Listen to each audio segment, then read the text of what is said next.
Chapter 5, we're dealing with exponential and logarithmic functions, and in section 5.1 we're going to be dealing with radicals and radical exponents. We're going to be defining and applying rational exponents, and we're going to, in this section, learn how to simplify expressions containing these radicals or these radical exponents. We're going to start out by talking about nth roots. So far you're pretty familiar with square roots and probably even the cube roots. Now we're going to talk about nth roots. So if c is a real number and n is a positive integer, then the nth root of c is going to be this here. This is what it would look like. This is the nth root of c. And so if I need to write that maybe a little larger, that's the nth root of c. Now that can also be written as, there's an exponent of 1, an imaginary 1 in there, so that can also be written as c raised to the 1 over n. Now something familiar to you would be like the square root of c. There's an imaginary 2 there and a 1 there. That can be rewritten as c to the 1/2 power, and that's all this is saying. Now the solution to this is also going to be defined to be the solution of x to the n equal to c when n is an odd, or the non-negative solution of x to the n equals c when n is the even and c is greater than or equal to 0. So that might not make a lot of sense, so let's look at an example so you can understand that. So if I have something like the cube root of 8, we know the cube root of 8 is 2. And all this right here is saying is, since n is odd right here, then if we have x to the 3rd power is equal to 8, then we know that the solution to that is going to be x is equal to 2. So that being that 2 there, and that's what goes there. So that's why it's saying it's called the solution to x to the n equals 8. And basically it's just important that you understand the relationship between the radical and then the exponential, or the nth root and the exponential here in this case. So we're going to simplify each of these expressions using what we know, and these are just square roots, so this is sort of a review. If I have root 6 times root 8, we can put those together, and instead of multiply them to get 48, it actually makes more sense to go ahead and put them both in their prime factorization. So that's 6, and 8 is 2 times 2 times 2. And now we're looking for pairs, so we have a pair of 2's and then another pair of 2's, and each pair comes out, and you're left with a root 3 inside, so this simplifies to 4 root 3. And in the second example, what we're doing is we're subtracting. In order to subtract, it's sort of like when you're subtracting and you have variables. You have a root 45 minus the square root of 125. You can't combine those right now because the radicand is not like. So we should go through and simplify each one of them first. So the square root of 45 is 3 times 3 times 5 minus the square root of 125, which is 5 times 5 times 5. And now if we simplify each of those, we get 3 root 5 minus 5 root 5. Okay, so we've got 3 root 5's and we subtract 5 root 5's, and that gives us negative 2 root 5's. At this point we can put them together because you should notice that you have these like bases here of root 5's.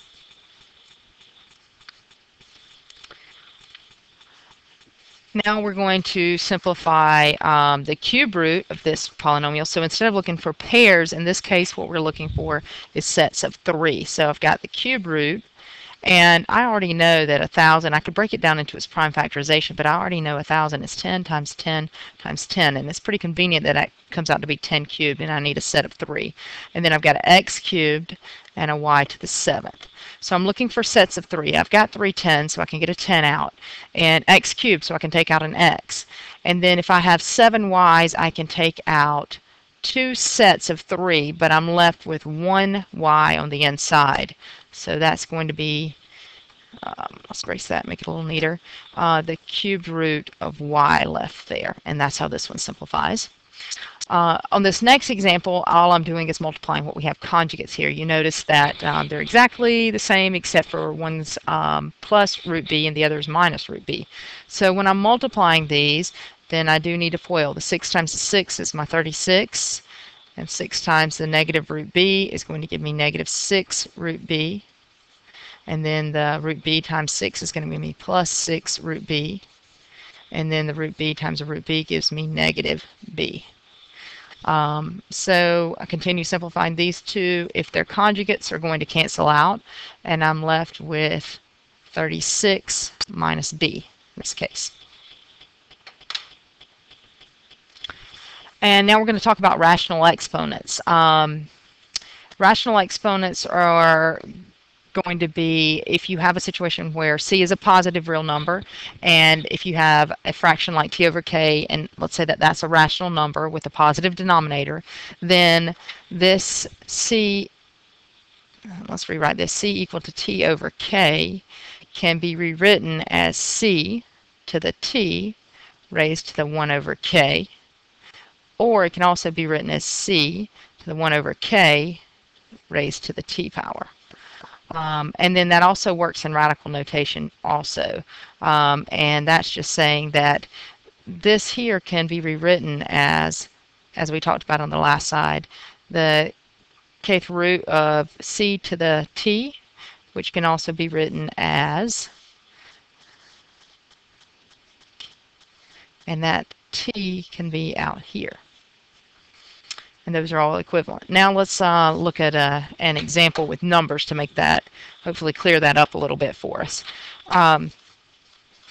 Let's say I have something like 3 to the 2/3 power. 3 to the 2/3 power can be rewritten as 3 to the 1/3 raised to the 2nd power, because when you multiply the 2 times the 1/3, you get the 2/3. But that can also be rewritten as 3 to the 2nd raised to the 1/3. Those are all equivalent expressions there. And in addition to that, if you have 3 to the 2/3, we can write that in radical form. And when we do that, we get the cubed root of 3 squared. Now that cubed root of 3 squared can also be rewritten as the cubed root of 3 squared, like this. And again, those are all equivalent expressions. And now here are our laws of exponents. This should all be review, but let's just go through and look at an example. So if you have something like 2 to the 3rd times 2 to the 4th, then you're going to add those exponents and get 2 to the 7th. That's what the first one's saying. On the second one, let's say that 2 to the 3rd is over 2 to the 4th. Then what you're going to do is subtract. You notice that you have more in the denominator, 1 more 2, so it just ends up being 1/2. If you have a power to a power like we have in number 3, then that would be a situation where you have 2 to the 3rd raised to the 4th, something like that. And in this case, you multiply your exponents to simplify to 2 to the 12th. Okay, and then in number 4, you have a power to a product. So that's something, for example, maybe I have 2 to the 3rd times 3 to the 5th, all of that raised to the 3rd. Then that's going to simplify to 2 to the 6th times 3 to the 15th power. All right. And then a power to a quotient like in number 5. In this one, let's say I have 2 over 3 to the 2nd raised to the 4th power. Then that's going to give me 2 to the 4th, because my exponent is 1 here, and then over 3 to the 8th. And then the last example is taking care of our negative exponents and how to make those positive. If I have 2 to the negative 3, then I want to rewrite that as 1 over 2 to the 3rd power. And that's a quick review of your laws of exponents.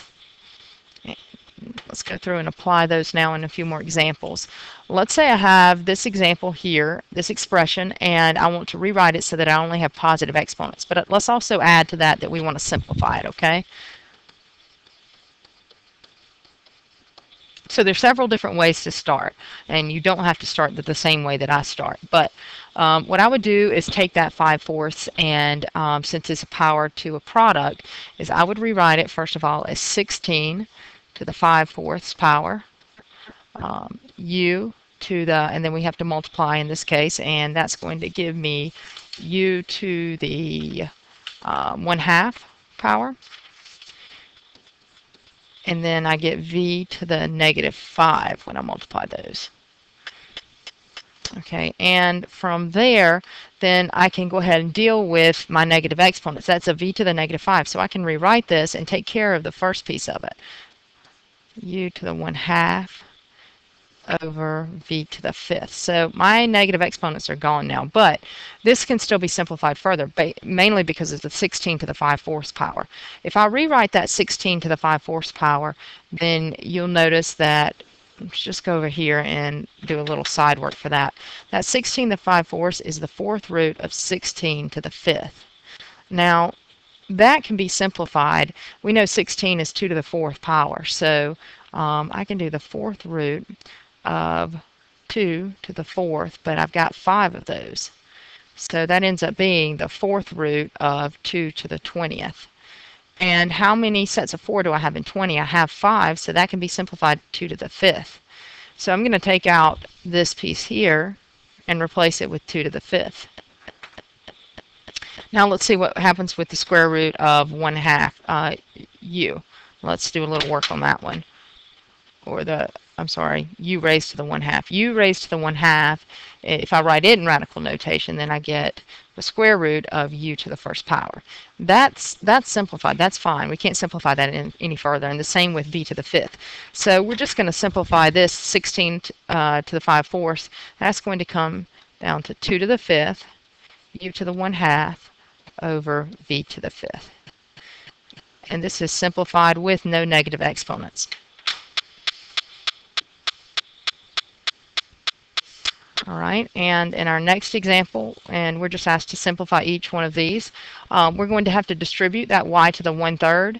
So when I multiply these, I add my exponents. So I've got y to the 1/3 times y to the 1/6. So I end up getting y to the 1/3 plus 1/6. If I add those two, I'm going to get 3/6, which is 1/2, because a third plus 1/6 is a half. Minus, and now I need to distribute here, and when I distribute those, I get 1/3 plus 5/3, of course, is going to give me 2, so minus y to the second power. Right? And I can't do anything with that. That's it. It's simplified. And in this next example, again, there are different routes you can take, but I'm going to start out by just taking care of this -2 and doing my power to that product. So when I simplify, I get x to the 7/3, y to the 3rd, times x to the -2, y to, and I need to multiply the 5 6 times the -2, and when I do that, I get -5/3. Okay, so now my next step is going to be to take care of those negative exponents. And when I take care of my negative exponents, this stays on top, the y to the 3rd stays on top, and then I move to my denominator, the x squared, and then y to the -5/3, except for it becomes positive now.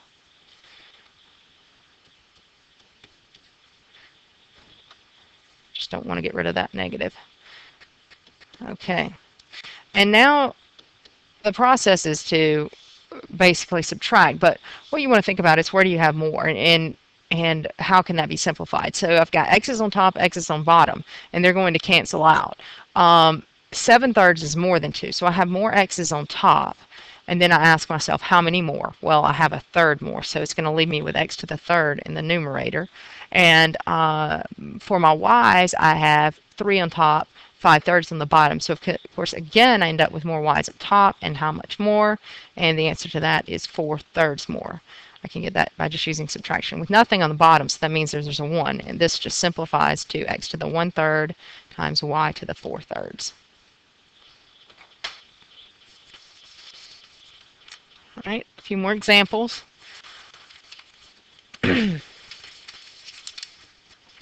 So in this example, k is going to be a positive rational number, and we're going to take this expression, we're going to write it without radicals, and we want to only use positive exponents. So basically that's going to simplify and put it in exponential form instead of radical. So let's start by just taking it and putting it in exponential form. The first radical expression is going to be changed to a raised to the 4k over 12. Now the second one, before I can change it to radical form, I'm probably going to have to go ahead and multiply those and change that to a raised to the -k over 3. And that looks like it's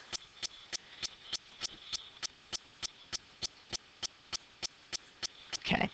And once I have it here, then I can take that and write it in exponential form. So let's simplify as we're going through. 4k over 12 is going to simplify to k over 3 times a, and so my numerator is going to be k over 3 over this 2 here. Okay, and so I need to simplify that expression. When I do, I get a to the k over 3 times a to the negative k over 6. Okay, and now I have the same base, and so what does that mean I need to do with my exponents? I need to add them, and so if I have k over 3 plus negative k over 6, then that's going to simplify to a raised to the k over 6. And that one's simplified.